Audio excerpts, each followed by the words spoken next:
Hi, we're going to plant our squash and courgette plants in the ground.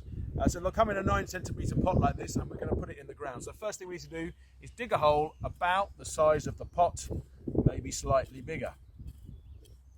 Now we've got very composty ground, so it might take you a little bit longer if you've got more soil in your ground, but much the same thing. So we cup our hands over the top, being careful not to squash the plant, turn the pot over and give it a little squeeze, and the plant will plop into your hands.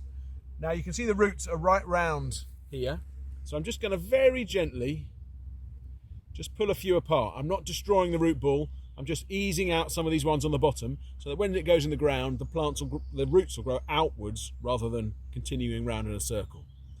So those bottom ones have just been loosened out.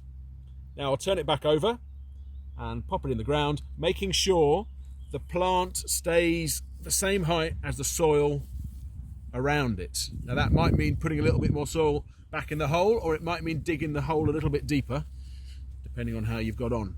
The finished height should mean that these bottom leaves, these are seed leaves, will pretty much sit on the surface and you won't really see that stalk. The stalk should be covered up.